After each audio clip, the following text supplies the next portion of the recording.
Hello, welcome to Lemon Studios, where we talk anything and everything entertainment. I'm, of course, Lemon himself, Zeke Lemon, and this is my review for WrestleMania 40. But before we get into that, let's get the house cleaning out of the way, shall we? I'm going to leave a like, comment below, let me know your thoughts on WrestleMania 40, and of course, hit that subscribe button as it helps me grow to my YouTube career.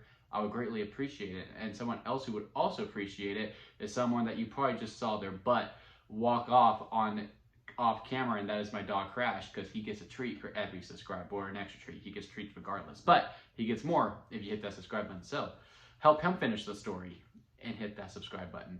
Now, with all that away, let's get into the review. So I'm going to treat this as if this was one of my movie reviews, because that's where I feel like I am best at. I'm not going to do a whole full breakdown of every single match, because honestly, I liked every single match. I had a great time with them. With every single one, I bought into every story.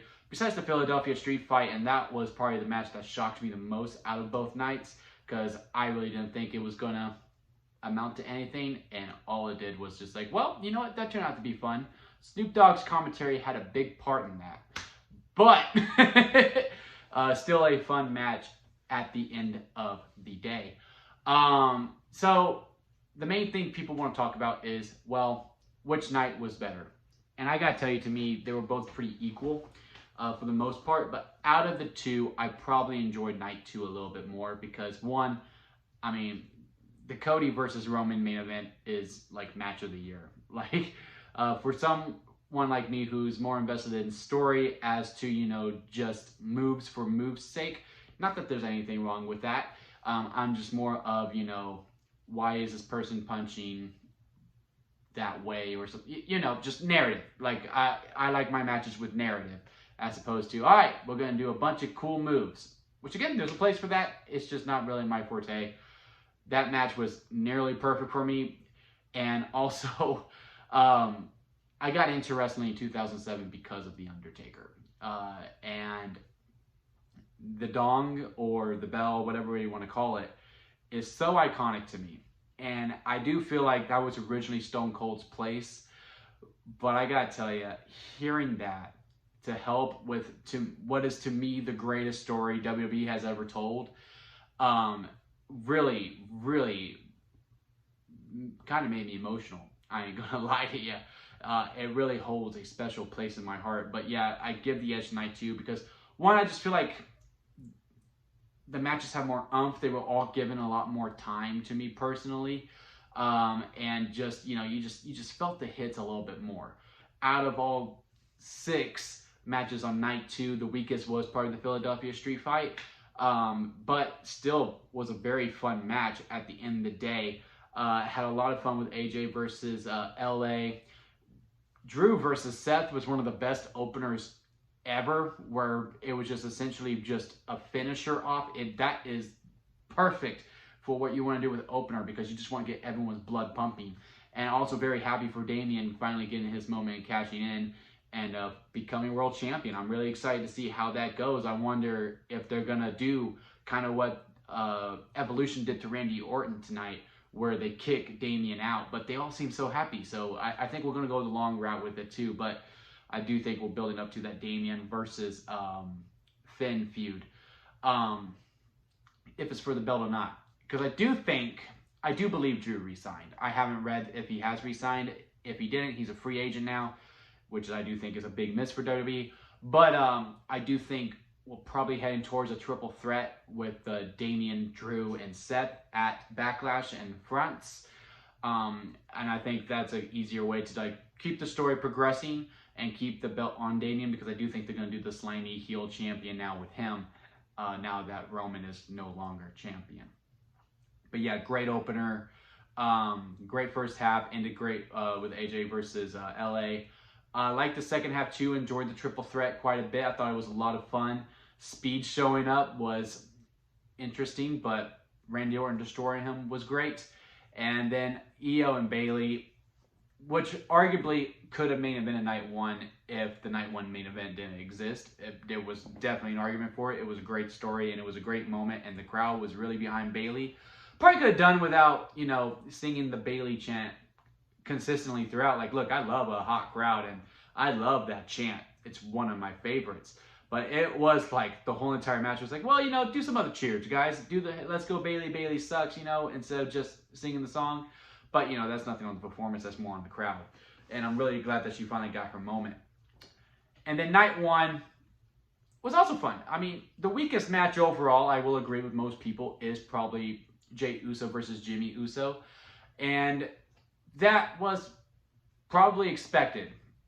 Minus, you know, I'm really dogging on this match, the Philadelphia Street Fight, build-wise, that, you know, they did so well with it. And, you know, they were... I just don't understand where people are saying this match is horrible, because it wasn't. It's like, to me, it was good. Like, if you weren't expecting what got them to this match, where it was the cinematic matches, and of course, they have the same exact moveset, so of course you were going to see, like, 15 super kicks. There was 15 super kicks. My family and I keep count, because we knew what we were getting into. So we were like, hey, let's bet on how many super kicks in this match will be. And I got it right. I can't prove that, but we did do it. So yeah, I mean, I don't know what people were expecting, but, you know, to me, the match wasn't horrible. It was exactly what I thought it was going to be, and therefore I was still able to have fun with it. Becky and Rhea was also great. Like, again, see, I'm not going to do a breakdown of every single match.